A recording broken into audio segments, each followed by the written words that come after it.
Salut les amis, bienvenue sur ma chaîne Manu Agriculteur par Passion. Et la semaine dernière, donc on a terminé l'orge et maintenant on est dans le colza.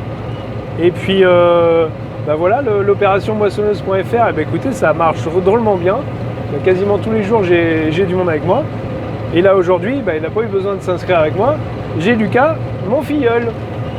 Bon écoutez, je vous mets tout ça en vidéo. Donc là, vous voyez, notre colza qu'on est en train de moissonner est assez mûr parce qu'on n'est qu'à 7,5 d'humidité. Et je vous rappelle que la norme de commercialisation est de 9. Pour ce faire, pour le colza, j'ai été obligé de rajouter, j'ai donc une rallonge à colza, que vous voyez là, un prolonge à colza en fait, qui est équipé de scie.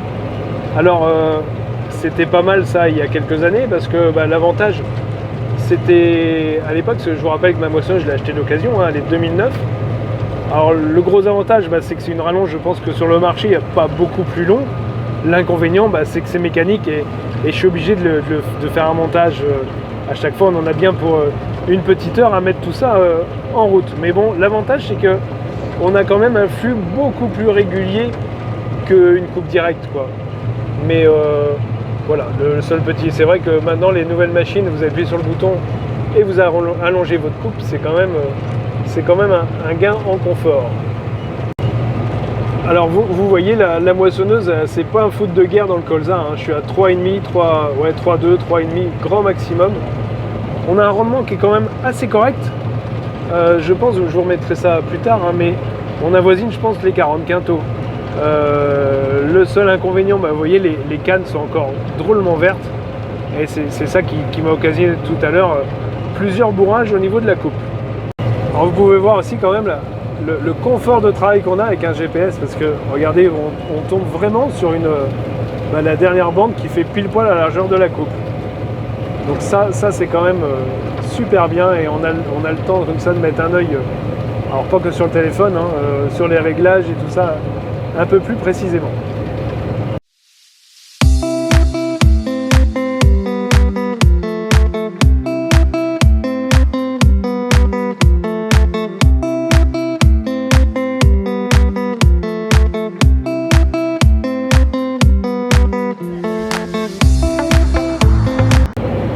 Je ne sais pas si on va réussir à finir la parcelle, ça m'étonnerait, avant l'orage, mais ça fait de belles couleurs quand même, hein, au loin.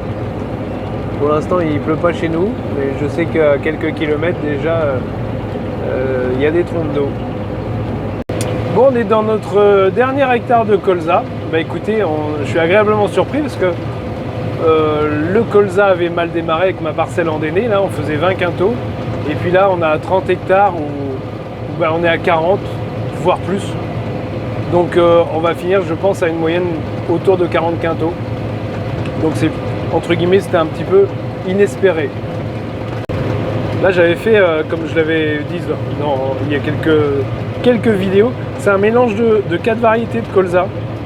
Et j'ai l'impression quand même que c'est pas mal de faire ça, parce que notamment pour la maturité. Parce que j'ai des collègues qui ne peuvent pas moissonner actuellement parce qu'ils se trouvent avec des colzas qui ne sont pas mûrs. Et puis écoutez, nous, on arrive à moissonner. Donc on fait une moyenne de tout ce qu'on a livré autour de 8,5. Alors là, on finit l'hectare, c'est forcé, on est à 10. Mais bon, la semaine dernière, on a livré quasiment tout à 7. Donc bon, c'est l'avantage de cette coopérative, c'est qu'elle fait une moyenne à la quinzaine. Bon, bien aujourd'hui, on est le 23 juillet et on est quitte de nos colzas. Donc je suis agréablement surpris parce que je ne sais pas si vous vous rappelez, ça démarrait très très mal. Je faisais 20 quintaux dans ma parcelle qui était très sale. Après, c'était pas une grande parcelle, il y avait que 3 hectares. Mais en fait, je finis à 40 quintaux de moyenne, exactement 39,900. Donc je suis plutôt très satisfait. Tout s'est bien passé. On a fini donc hier et en plus en humidité, donc tout est allé bien. Et puis il m'est arrivé une petite bricole, franchement une vraie bricole, hein, sur une moissonneuse. J'ai une chaîne qui entraîne la vis sans fin de la coupe qui a lâché. Et du coup je suis en train de la changer et forcément j'avais la chaîne mais j'avais pas le demi-maillon qui me manquait.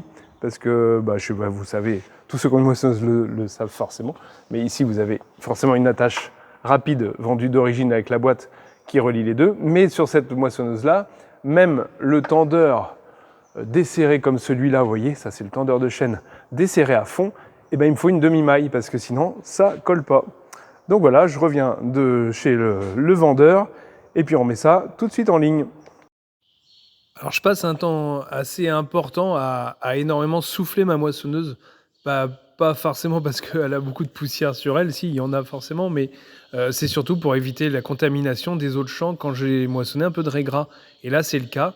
Je viens de finir du colza où j'ai vu quand même pas mal de raies-gras qui repoussaient dedans. Donc là, vous voyez, je souffle avec toujours mon ventilateur, mon souffleur Milwaukee là, à batterie. Et écoutez, ça fait plusieurs fois que je m'en sers, j'en fais vraiment un bon appareil. Bon, il faut déjà une batterie assez costaud, mais sinon, vous soufflez aisément 1 à 2 fois votre machine dans la journée. Bon, étant donné qu'on a fini notre colza et j'ai enlevé donc la prolonge à colza, et ben maintenant j'installe des releveurs parce qu'il va me rester que du blé et des févroles et j'ai quelques petites taches de versée. Donc le releveur, ça évite quand même pas mal de monter de la terre et de prendre des cailloux. Donc bon voilà, quand on peut éviter, je pense que c'est nettement mieux de mettre des releveurs. Enfin, c'est ce que je pense. Voilà tout.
Bon, toujours dans le nettoyage de ma moissonneuse, alors ça, vous voyez que j'y passe quand même pas mal de temps.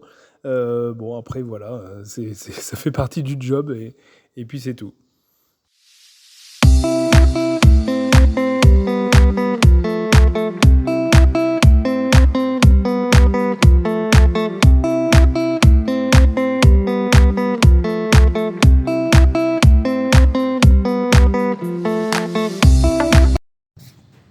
Bon, on est toujours sur la 2 porteurs, qu'on s'est fait, je pense, gentiment baiser avec ça, quoi, parce que normalement, on n'avait rien à faire, donc on a commencé par le pick-up. Bon, ça, je me dis, c'est tout à fait normal, le pick-up, bon, c'est pas grave. Mais le problème, vous allez voir, c'est de l'autre côté. Alors, je passe par là aussi, donc ça, c'est le moteur hydraulique qui est mort aussi. Bon, ça, c'est encore, j'imagine, un petit cadeau de quelques milliers d'euros. Et la distribution, eh bien, écoutez, la distribution, regardez, la coa est même pas serrée, elle était prête à péter. Elle était très propre, vue de loin, mais voilà, du coup, on a quand même quelques milliers d'euros, je pense, de panne dessus, de frais à faire. Bon, après, j'espère qu'on les fait pour la bonne cause et puis que je vais la garder longtemps. Bon, on est toujours dans les starting blocks. En plus, on a une New Holland à la maison. Mais bon, j'ai pas le droit de m'en servir. C'est celle d'un de mes copains. Elle est juste en garde à la main actuellement.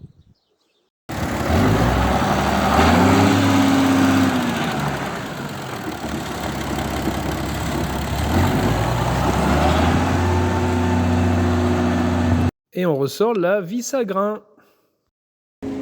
Bon du coup, le blé est pas mûr. On a fait un échantillon rien qu'à la main, il y en a au moins 18.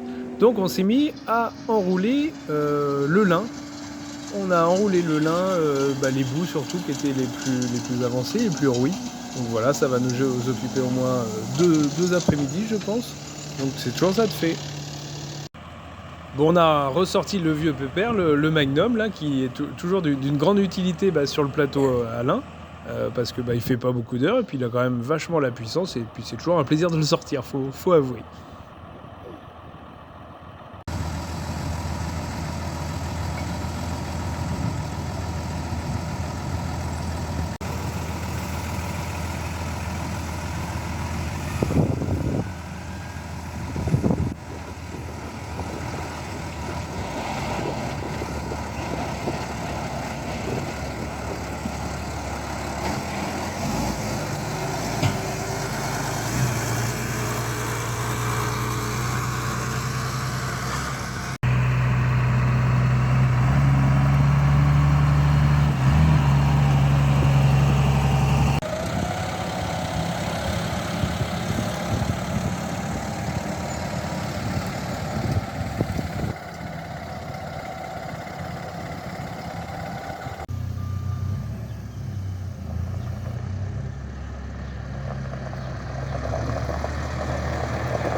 Bon, tout ça, ça va me laisser le temps de vous présenter notre automotrice récolteuse enrouleuse Alain.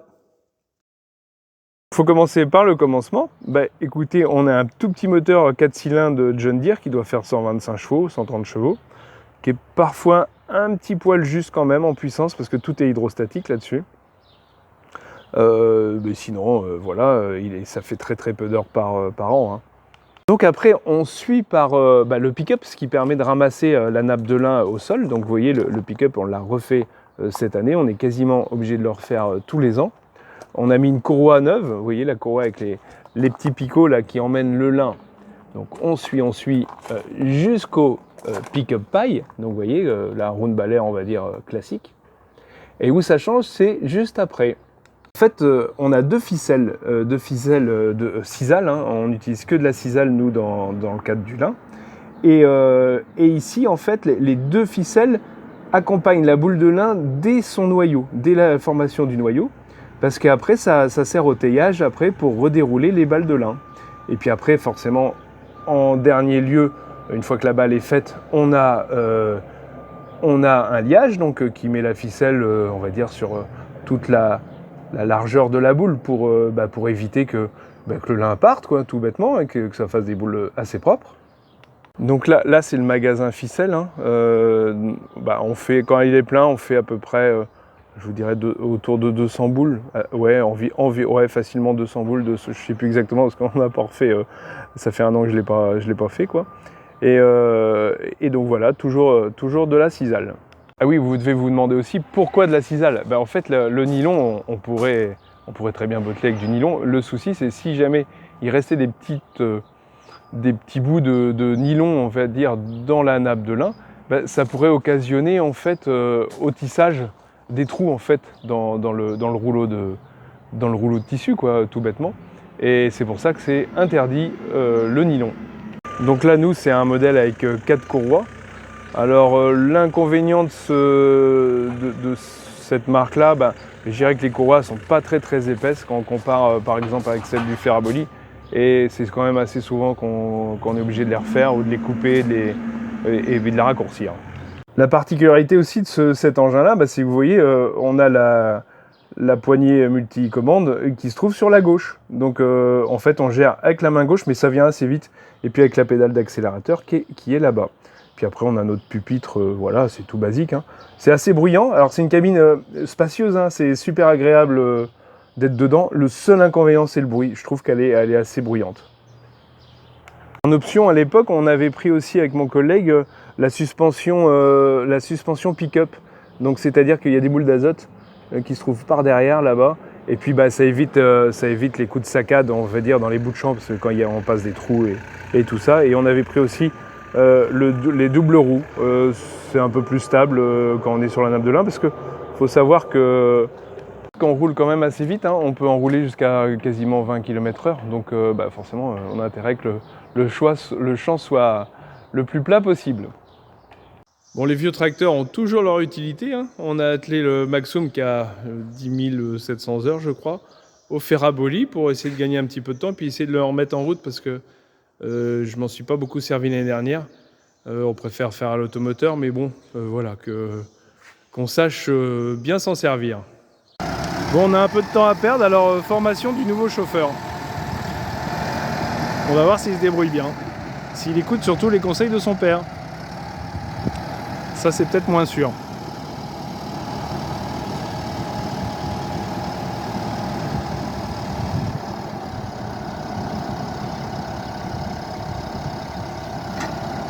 Bah presque, hein.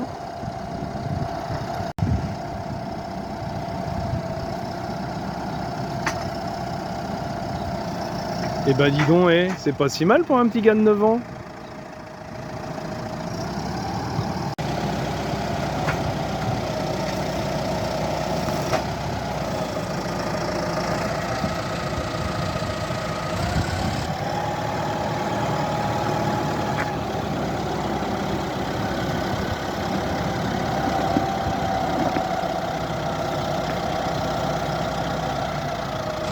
Bon, et bien aujourd'hui 25 juillet, bah écoutez, la semaine on va dire est presque finie parce que il pleut chez nous là depuis toute la journée, donc on n'a pas pu faire de lin. La moisson, bah les blés sont pas mûrs, en plus avec la pluie, ça va pas arranger les choses.